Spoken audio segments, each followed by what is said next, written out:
Hello and welcome to Different Perspectives. I'm Paul Indiho in Washington. Tonight, we take a deep dive into what many are calling the most significant diplomatic achievement in Africa in a generation.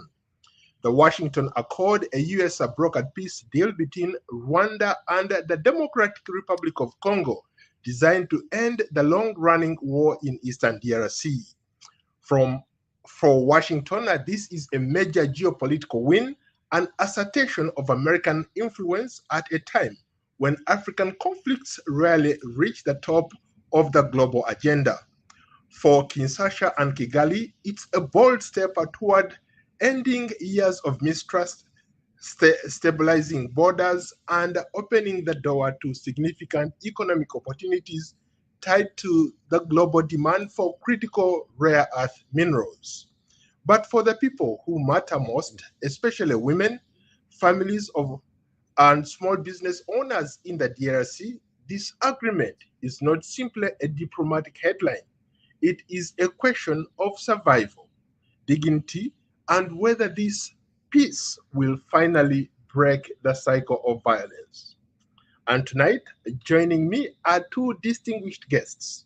Giselle Busima, a Congolese businesswoman whose community has lived through the trauma of this conflict and who understands better than most people what peace or the absence of peace truly means.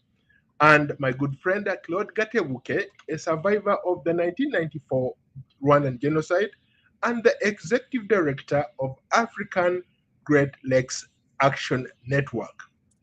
Ladies and gentlemen, welcome to Different Perspectives. Thank you for having us, Paul. Thank you for having me as well. Thank And you, it's good Paul. to be with you here, Giselle. It's a, Yes. Oh, it, nice meeting you, Claude. it's a pleasure to have both of you right here. Let's get into it. Maybe let's start with you, Giselle. Since you are from the DRC, from your vantage point in the Eastern DRC, what made this US-led effort succeed where many African leaders, many regional blocs, the United Nations have failed to bring about peace or even to bring these people closer. But Washington, courtesy of President Trump, finally did it, and we had an agreement signed right here in Washington, D.C. Maybe take us there, bring us up to speed. Well, um, what I should correct in your statement is the fact that you said to bring these two people together. I'm from the eastern part of the Congo, as you know. I'm from Bukavu. My dad is of Mutembo from Bunyakiri. My mom, bless her soul, was from Nyangezi, which is in South Kivu as well.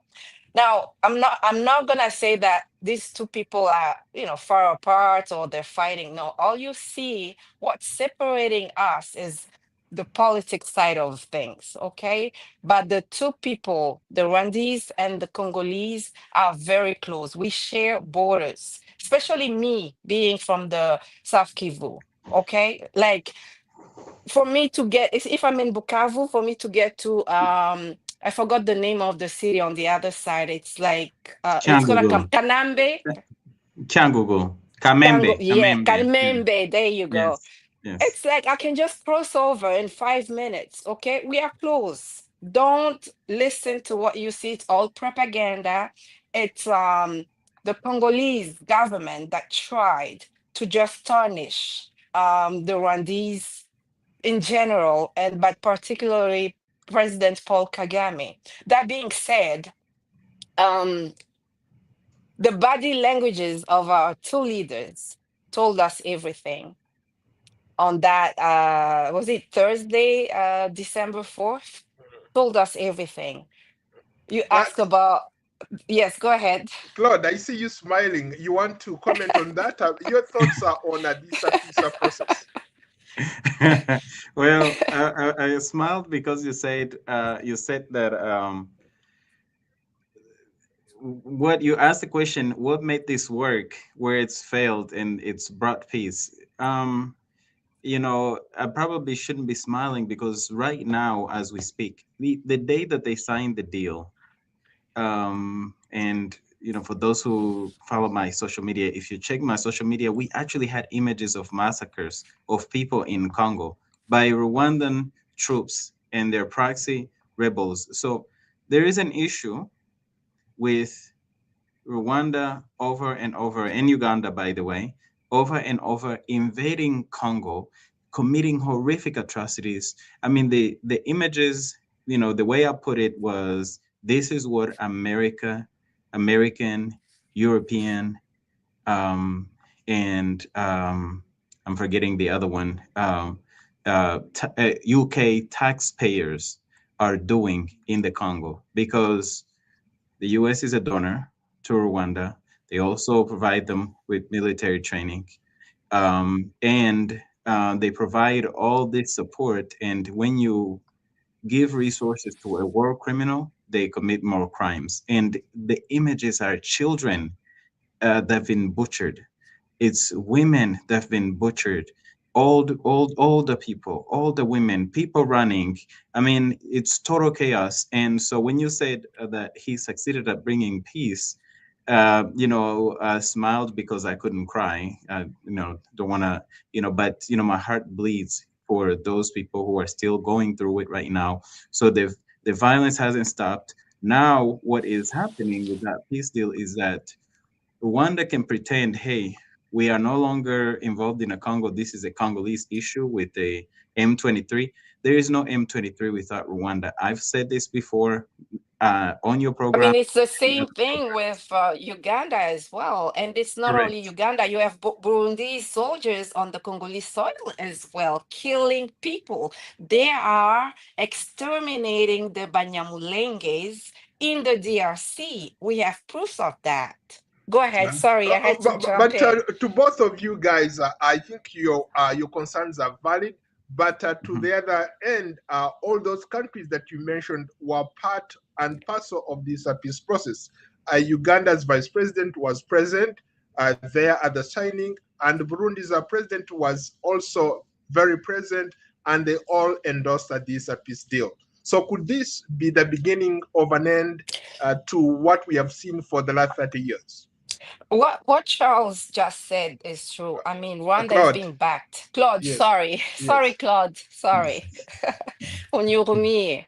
So, what he just said was, you brought up a very good point, mentioning the UK, the United States, and EU in general, European Union, funding not only Rwanda, okay, it's funding all of our neighboring. I mean, they are funding all of our neighboring countries. This has been going on for years. Let's go back to history before 1864.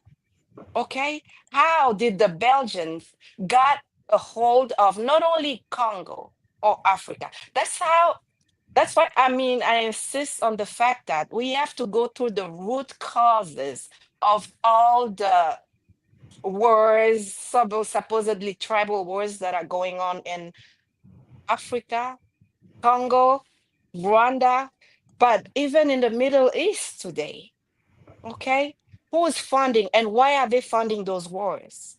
Okay, they're using our own people. They have been using our own people for centuries to kill us. So we shouldn't put this on just, I'm not trying to be Mr. Paul Kagame's advocate or Mr. Felix Tshisekedi's advocate, because Felix has his own share of, atrocities as well in the DRC. I am a victim of Felix Tshisekedi's regime. He accused me of being a Rwandese citizen, a Rwandese spy, falsely, because one of his ministers that I dated decided to just teach me a lesson. That's another abuse of power, human right violations. I was tortured. Though they chose to put me in a nice hotel, you know what I mean? And make sure that I had hot water.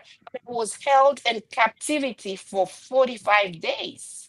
So we can't even go there. Let's look at the root causes of all this stuff. Because I'm not going to give you the numbers that we have of people that have been killed, their bodies dumped in the Congo River. That's not Rwanda. That's not Uganda. That's not Angola. It's not Tanzania. It's not Burundi. It's the Congolese people. It's not the US or the UK. All right. So, Paul, I Yeah, told you this is a very sensitive matter, and I'm still healing from what I went through. As you said in the beginning, my family went through this whole thing for more than 30 years. Okay, so please, you're gonna have to be a bit more tolerant with me, my uh, friend, my brother there as well. point well Yeah. noted. Point well noted. I wanted to go back to the issue that both of you brought up. Uh, we the English people like to say, let bygones be bygones. Could this peace process put an end to what you all experienced? Could this peace deal that was signed in the United States be a bridge to the future, a bridge to a country that sees no conflict, to people living freely, like you said, that your families have been through so much? I want to first say, Giselle, I'm very sorry for the torture that you went through, and I absolutely hope that you get justice. And that is Okay. actually part of our mission. Our organization is part of our mission is to get justice for the people in the region, the whole region. So the question you asked, Paul, to come back to the question is, will this peace deal bring about, or can it? Are you saying will it or can it? I think it's two Either different Really? one. questions. Yeah. Okay, so can it? Uh, it can, but it's not going to be let the bygones be bygones. Perpetrators must be held accountable. Otherwise, those who aspire to be in positions of power will continue to wreak havoc, kill, pillage, and rape, and then get amnesty, basically. These leaders in the region should not have any kind of amnesty. People who are doing all of these type of committing all these type of atrocities, they have to be held accountable. So it can, in the sense that one, it will take the reason why so many people have been displaced and so many people. There has been more death in the Congo than the whole population of Rwanda. There's been more death, the displacement in the Congo than half of the population of Rwanda. Not in just this is just in the last few years. We're not talking about over the last 30 years.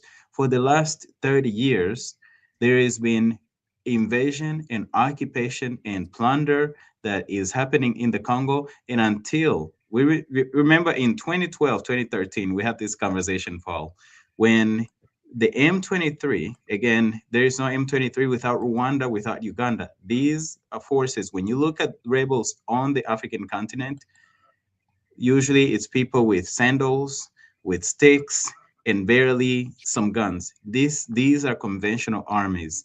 And in 2012, 2013, the US and a bunch of European donors withheld money from Rwanda.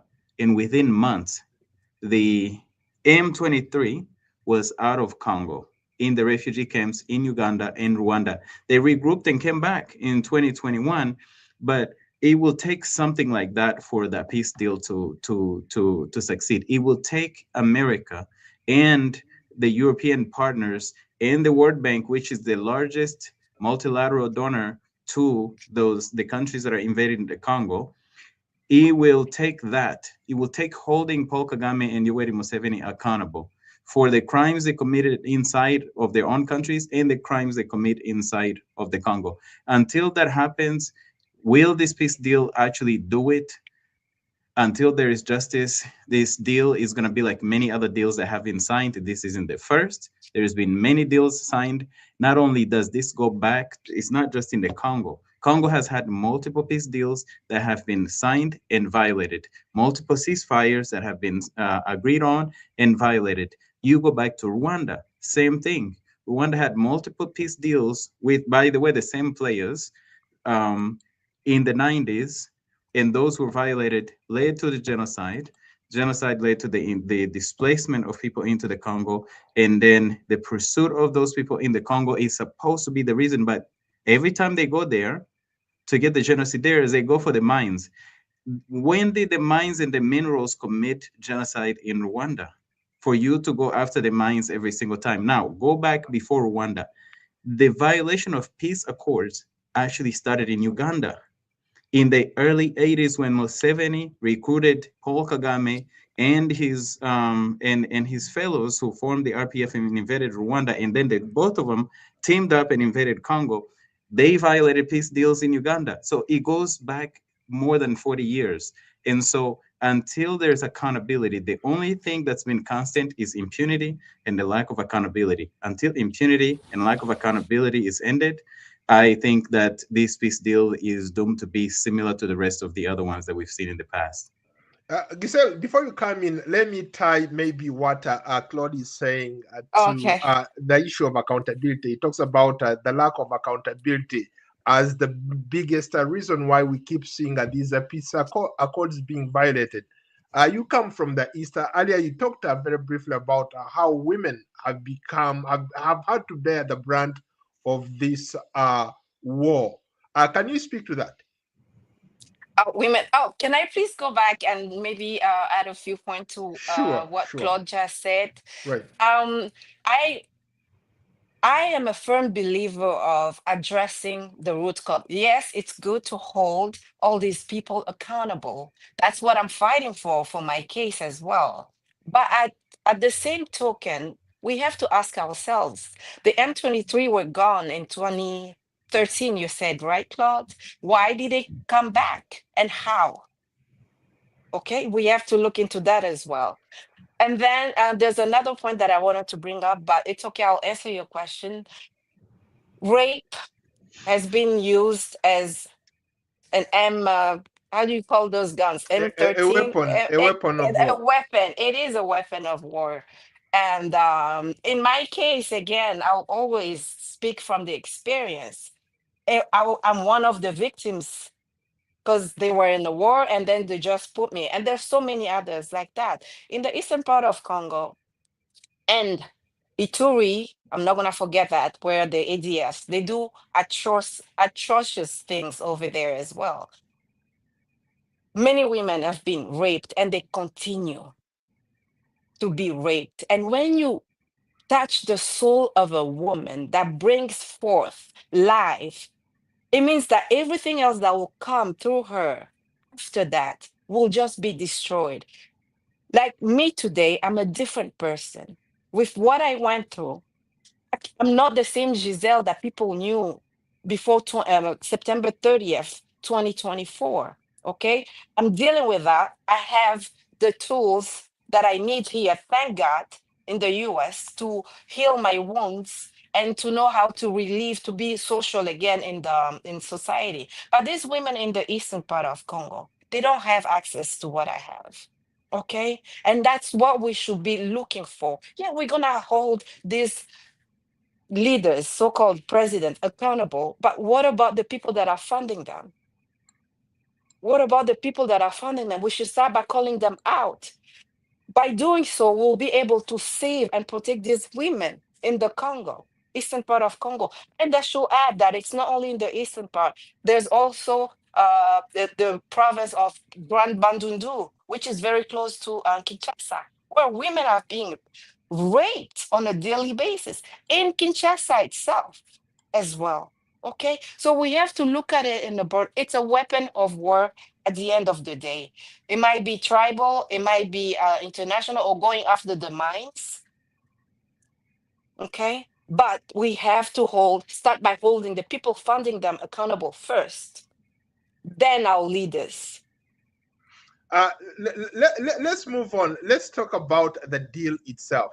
Okay. This is truly, it was truly a remarkable thing to see U.S. President host the Congolese and Rwandan president here in Washington. Do you believe that, for what it's worth, President Donald Trump deserves credit for bringing these people together, for at least for creating this semblance of where people think that peace is finally coming to the Eastern DRC? Me? Oh, Claude can go. Either one of He's you can take it smiling. on. Go for Oh, it. he's muted. Okay, go for Sorry. it. Okay, Yeah. Go ahead, Giselle. Yeah. No, it's okay. yeah, go for it. Go for it, I Yeah. Claude. see him smiling. I mean, I'll go back again, Paul, to the body languages. It told us everything, okay, of the two leaders, Kagame and Tshisekedi. All right. No handshake. And they didn't, look at each other in the eyes. I mean, there was no eye contact, nothing. I mean, that should just be a big message and the only message that we should get from that deal.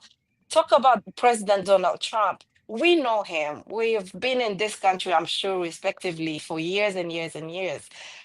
He's going after his prize, okay? And I'm sure at the end of it all, he'll probably get it He already got one, Yeah. a soccer from peace prize. FIFA. Yes. Yes.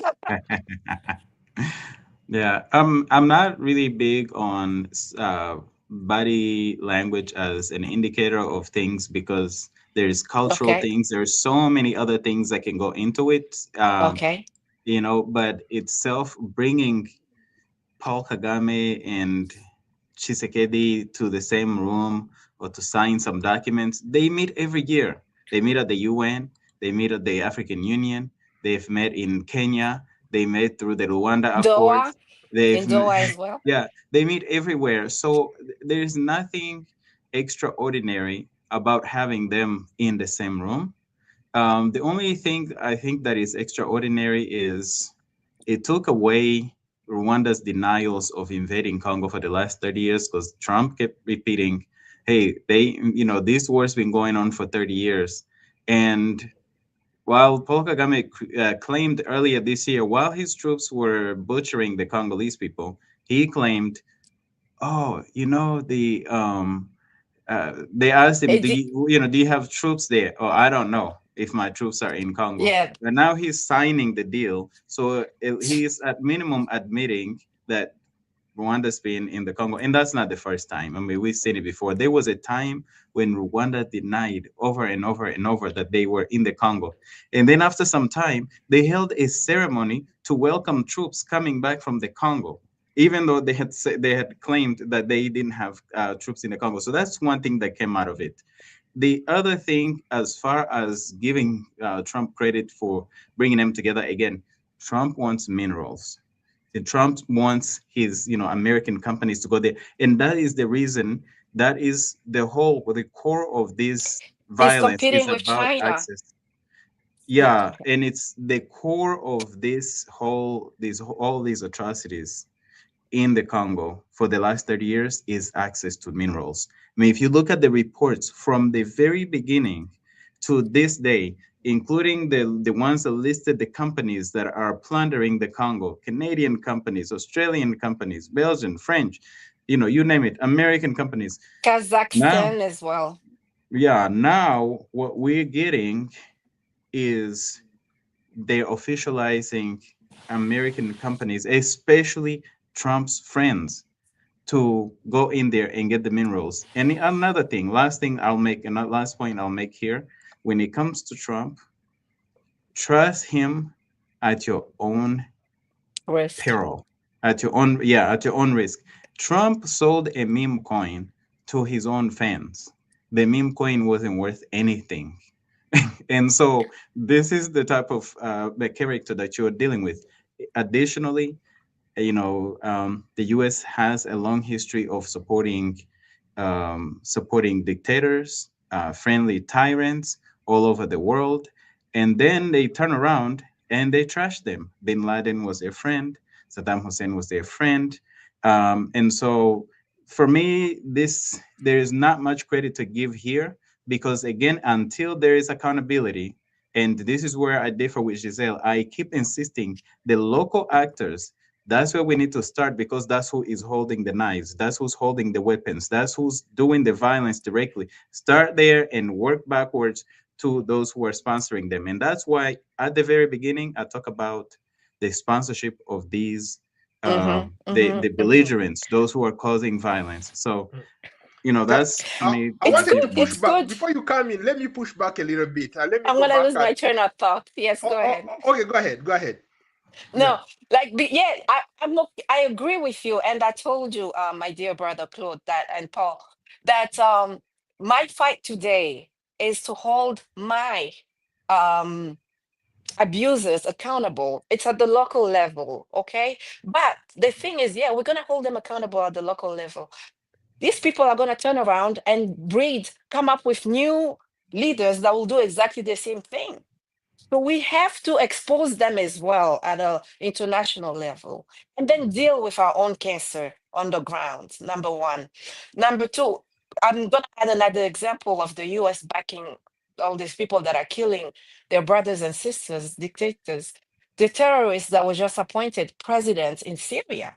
That's another case. He was just received not too long ago at the White House. Before then, he was at the Elysee Palace. Okay. So It's we all about have, interests, strategic that's it. interests. That's it. That's it. Yeah, we're gonna bid on Kagame. We've been doing it for years and years and years. Museveni Not has been enough. there. We haven't done enough of that because Museveni they're as still well. doing their yeah. But my ex, who happened to be Chisekedi's minister, who decided because he was close to the head of the military intelligence to just hold me captive, just started. He's a young leader. You know what I mean? So we have to look. Yes, I agree with you. I mean, I am not saying anything on the contrary, but I just want to add a segment to that. We have to hold the people that are funding them accountable as well at the Mhm. same level. Go ahead. Sorry. So let me push back on both of what both of you are saying. I agree that yes, Kagame and Tshisekedi meet all the time. They've met at the East African Community. They've met at SADC. They've met at the Africa Union. But there are those people who said that genuinely, Trump means well. The fact that because this was not an easy deal, let's not sugarcoat it. It was a tough deal. I've been to that part of Eastern DRC where war has been raging for the last 30 years. In fact, I've covered that war from the 90s. Today, I still follow the developments there. It wasn't an easy thing to bring these people together. So I personally feel that genuinely, Trump means well. And if there is anything that he has done rightly, in my view, is bring together these people for the sake of peace in DRC. Would you agree? Um, I mean, I don't. I mean, he means well. Again, I'm gonna take Claude's words for his own friends, okay, businessmen and women that are going to go and exploit the natural resources legally now, okay? But it's the same route they've been using for years through Legally, I Paul like the Kagame. word legally because Of at least course, before they've been stealing them, right? Now it's going to be legal. they've been stealing them with the I help mean, of their main mhm. sponsors, Yeah. okay? And Now, slavery was legal, that's colonialism was right. legal. Dictatorship Legal as doesn't make it well. right. Yeah. Yeah. No, I'm not saying he makes it right.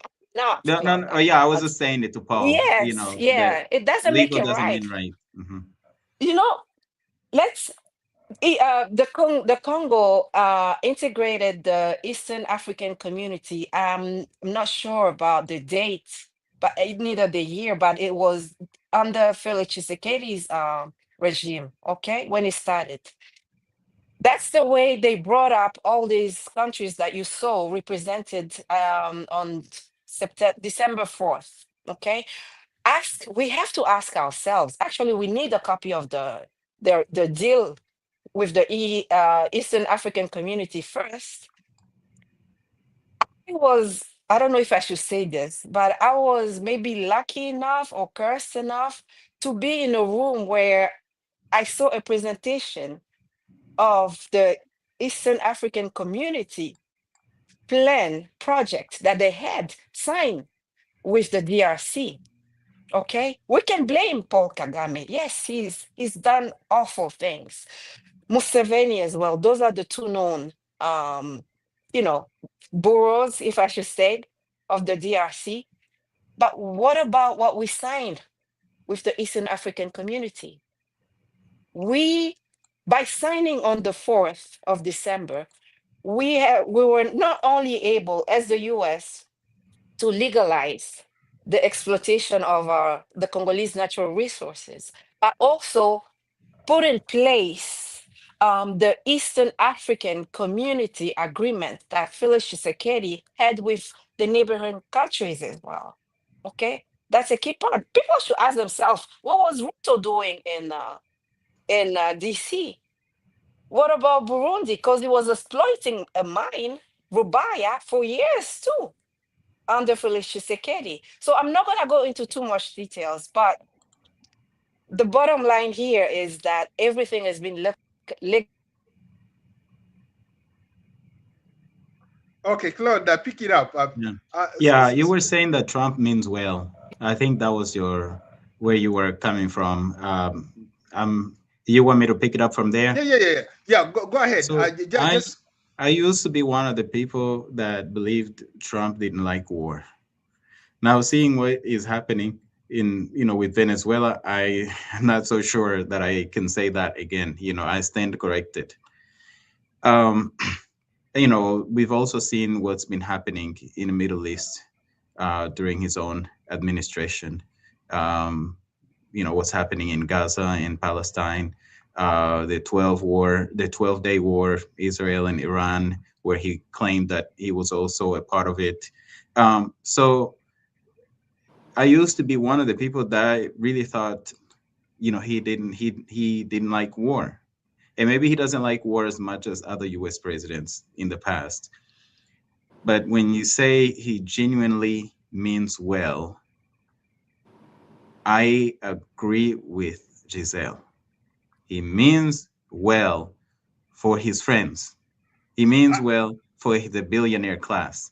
He means well for the wealthy and those who are getting the contracts and are going to get their hands on the minerals. He means well for those people. But as far as the Congolese people, as far as the people in the region, as far as the victims of these atrocities, I don't think that I wouldn't give him that much credit. okay. Let me I'm follow up. happy to be corrected. I'm happy to be corrected. Maybe he turns out that way, but this is a person, like I said, I've seen him sell a meme coin to his own fans that wasn't worth anything. Until I see otherwise, the past behaviors are indicator of the future. On the contrary, again to your point, I think his meme coin, the Trump coin, I think it has gained value because the way crypto works is it's all based on speculation. The fact that he was able to put it out there and people bought into it, it gave it value. So you can't say it was worthless. But going back to the point that you made earlier, uh, still on Trump. Trump emphasized U.S. investment in that region, especially when it comes to critical minerals.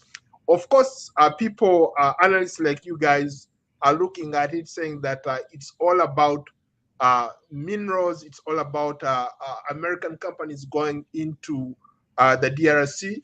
But let's face it, those people need investments, especially since they've been affected by war for a very long time. So how are investments going to come in if people, on the other hand, are skeptical about these investments coming in? They're not saying, okay, please come and develop.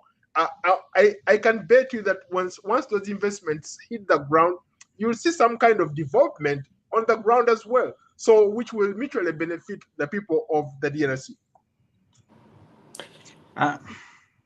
Well, a lot of people have been saying that by bringing jobs, investment will eventually bring jobs into the region and this and that, and people will just stop fighting. They'll quit, working for the M23 and all this.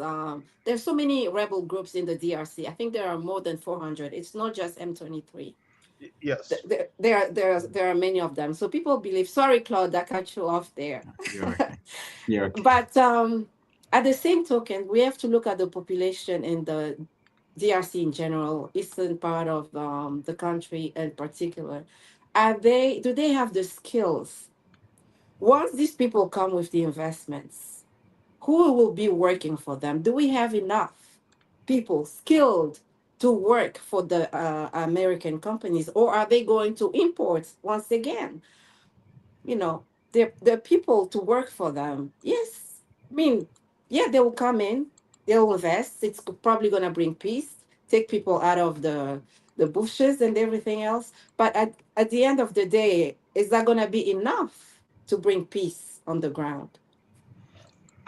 Yeah, see, the Congolese mines in Eastern Congo have been exploited for a long time without peace. These companies are not in their, when they look at their financials and everything, peace is not a line item It's on their not. financials. When It's they not. look at their investments, peace is not a line item even in how they invest. What they will do is, what the way I'm seeing it is, they are going to just replace the companies that were already exploiting There. the Congolese. The only way for me to give it credit, that I would have given it credit, is if they said, because as Giselle said, there are hundreds of rebel groups. Most of them are ragtags. It's like, in the US there are hundreds of militias, Mm-hmm. but I mean, they're ragtag militias. They can't do anything. Then you also have the occupying forces. If peace was a requirement and something that would actually, that they were worried about in terms of their investments, they would have demanded before the signatures that the invading forces vacate the territories that they occupy. It's still status quo right now. The status quo with violence. Like I said, we are seeing troop movement, we're seeing bombings, we're seeing massacres, we're seeing dead people, and this is fresh, this is happening right now. And these companies will still go there, they will still get their cut, they will still get their bag, they'll still get the minerals, and they'll keep it moving. The one indicator is, what do they do with the invading and occupying forces that are very well organized, well equipped, equipped by the US, equipped by Europe, equipped by the UK, and and funded by these countries, and what did they do about them? Until that happens, then I don't, peace is not it's not really a thing for them. They call it a peace deal. It's a minerals deal. That's it's right. a it's an exploitation deal. It's a replacement. These companies are going in there to get their cut, and a lot of companies have been doing it without peace. What incentive do they have now to lose time, which equals money for them, going after peace when they can just get their stuff? That's it. Well, Again, it's legalized, Paul. well, if you are just joining us, we are streaming live. You can watch this conversation in real time on all social media platforms. And to our audience watching us live and listening, we want to hear from you. Please drop us a comment in the comment section below and tell us what you think about this US brokered peace deal between Rwanda and the DRC, designed to end the long-running war in Eastern DRC.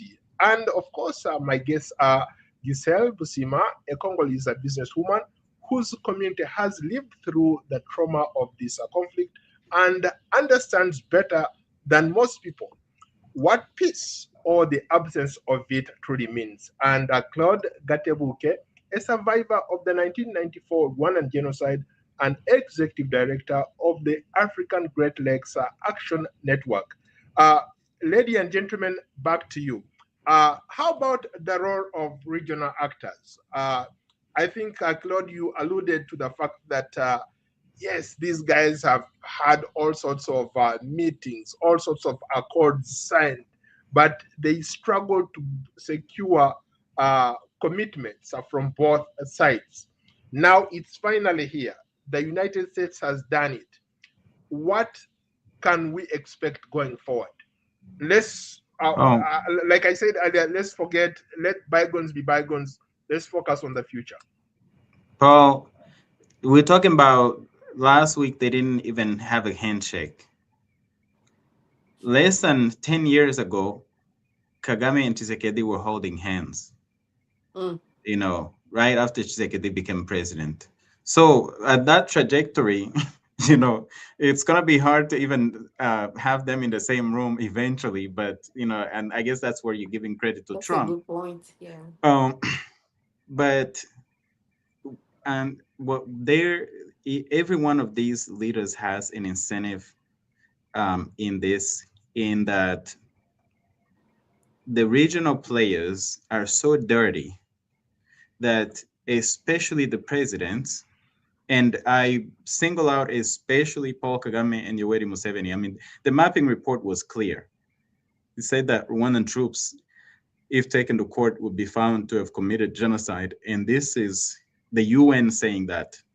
When the UN is a bunch of diplomats, it's people who will tell you, they will see the color red and they will say, yeah, it's something that, is almost orange and stuff like that. They wouldn't exactly, state it the way it is. They stated genocide. So they have an incentive to stay in power. Whatever keeps them in power, they will do. And if invading and securing mines in Congo is what keeps them in power, because of their Western sponsors. Look at Benin, right? Benin just had a coup, and France and Nigeria intervened and foiled the coup. So if they think they will have that kind of protection, they will continue to do this dirty work. It's not really up to. I've heard Tshisekedi say, "Oh yeah, if me and Kagame," I think he said it to. He was claiming that he said it to Kagame that if the two of them want the war to end, it could end. No, it's not up to them. They have But sponsors, and but in fairness to some of the characters that you just mentioned, the president of Rwanda, Paul Kagame, and the Ugandan president, Yoweri Museveni, both gentlemen or both countries have denied categorically their involvement there. For Rwanda to come and sign this peace agreement, it was on the pretext of them acknowledging that there is something that needs to be done, but they did not acknowledge that their troops are on the ground. but they're signing the peace deal, right? Yeah, It's because well, Felix perception is Tshisekedi everything. wasn't even able well, to put that in the deal as well, to have Rwanda recognize that they had troops on the ground. But mhm. on the other hand, yes, on the other hand, Rwanda was able to show or prove to the world that Felix Tshisekedi armed the FDLR. And he engaged himself in not only locating these people, but also like surrounding them to the Rwandese government. But we were not able to show to the world that Rwanda had, we know the UN has reports out there, but in this particular peace agreement, we were not able to put that in the paper. And that's wrong. And go ahead. Yeah, the other Yes. thing is like hearing a denial from Museveni or Kagame. I mean, they will shoot somebody in front of you and then say, I didn't shoot that person. That's the two characters. They are pathological liars, the two of them. And like I said before, even if we don't use, Again, here we are dealing with facts, not innuendos. let me give you some I'll facts. add I'll Let, add President Tshisekedi into that let, category as well of pathological liars. I'm sorry. I know what I'm talking let about. me And give, that's I'm gonna give it some didn't let's facts. stick help. to the facts. Let Let's me stick give to the some facts, facts to guys. back to this lying thing. In the late 90s, early 2000s, Rwanda categorically denied having troops in The Congo, DRC. right? And then in early, I think it was late 2002, early 2003, I have a video of Rwandan troops, a celebration of Rwandan troops coming back from Congo. Okay, so these are facts of them saying, denying this, their presence there, and then turning around and being there, and actually having the ceremonies of having their You know soldiers what it there. says, Claude? Second It thing, says that it's a defense mechanism. They're protecting their borders. That's what he's been, yeah, well putting out then, there and Oh, as an agreement and argument. even I've been to those places. I've been to those rebel-held territories. I've been to Masisi, Goma. I've been Ruchuru. to Ruchuru. I've been to all those places. And all I saw was M23 soldiers. I didn't see any Rwandan soldiers on the ground. okay, I was so there, and I how crisscrossed that region. there was an NBC documentary. It's an expose. It's an investigative report that came out in June. In that, during the making of that NBC documentary, I actually spoke to some of the Rwandan soldiers who were deployed in Congo, and they talked about some of the operations. They gave dates, they gave casualties, they gave all of these things. And you can check the documentary out. It came out in June of this year. So again, that is the other piece where facts versus innuendo. You can see the facts. Second example here, Paul Hey, Kagame said he didn't know his troops were in the Congo. right. Okay, he doesn't know where his troops are, right? But he knows what job Felix Tshisekedi used to have in Belgium, uh, but doesn't know where his troops are. Well, You know, that's so that's the truth, though. But he no, he said that his troops are this there, is but they're protecting the borders because Felix Tshisekedi decided to arm the FDLR. And not only that, again, but we have facts. We have fact that Felix Tshisekedi entertained Paul Kagame's. I'm not defending him. I'm just putting the facts out there, okay? And I'm speaking from my heart. Also being a victim of Chisekedi's regime, I have to expose him. Okay, he had funded Paul Kagame's opponents, received them in his palace in Kinshasa recently as well. So we have to weigh everything. I am not making excuses for him. I'm just giving you the facts as well, Claude. Please.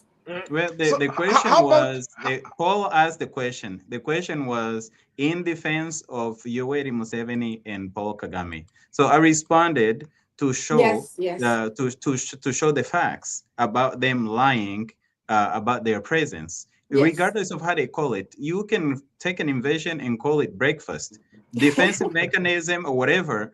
It doesn't matter what they call it. They have invaded It's and a are fact. occupying. It's a fact, yeah. and Yeah. and so that's what I was No, responding to. no, I how agree with about you. I'm just adding to that as well to give you more Mhm. facts. okay? How about for example, President Kagame said that implementation of this deal rests solely on Rwanda and DRC. Given the heavy political involvement from Washington, do you think that the administration, Trump's administration, has some kind of mechanism to ensure that this accord, succeeds? Yeah, they've got them. I'm gonna use a different word, but they have them by their feet, or by their hands, or by their necks. um, the US holds the purses to both governments. Mm, It's the largest donor to both governments. When it comes to the money, and to even their militaries and all, the U.S. is has so much leverage on these two countries that are aid dependent, two of the poorest countries in the world. That yes, if they wanted to use to pull those levers, they could. I'm just not sure that there is the political will to do that. It's not up to, we know if both, Chisekedi and Kagame and Museveni and the rest of the region are left up to their own, you know, they, if it was up to just them, they probably could work it out themselves. Thank you. The That's what I was reason saying. why it takes the US forcing them to come to sit in Washington and sign so that American companies can get access to those minerals is because they there are many levers that can be pulled from these two countries. And we've seen it in recent times. In 2023, do you guys remember Paul Rusesabagina being kidnapped to Rwanda? The U.S. said, "Okay, we're not gonna send these $90 million that we were gonna send in aid." Kagame had Mm. said, "You will have to invade Rwanda in order for me to release Paul Rusesabagina." Do y'all know where Paul Rusesabagina is right now? Where is he? Yeah, he's right here. Paul is He's my chilling in friend. Texas. He's Yes. in Texas. They released him. So these are the type of pressures that the U.S. can put on these two countries, and it's not up to the two of them. At the end of the day, That's right. it's up to their sponsors. Go ahead. Go ahead. No, I mean, going back to my point, the way we have to hold the sponsors accountable first, of course, maybe conjointly, but we have to hold them accountable if we want We, to see a change in that part of the continent. we're almost out of time, but Oh, okay. I'll give you both of you the last word. Maybe let me put a question before you, both of you give me your last word. Uh, there are people who have argued, for example, on the Rwandan part, the Ugandan part, even Burundi, that they're in that part of the RC to protect their people. And maybe genuinely so. When I was in some of those refugee camps, the people there looked like me. They spoke a language that I understand. Mm. And obviously, I'm from Uganda. I have relatives in Rwanda. I have relatives in DRC. So uh, I could be one of those people who is being protected by these countries.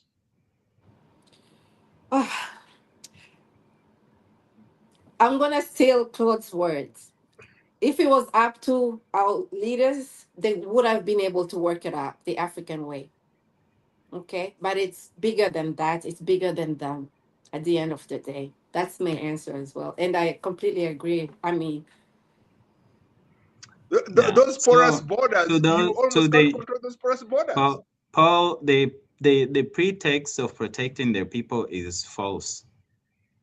Um, with Uganda, right?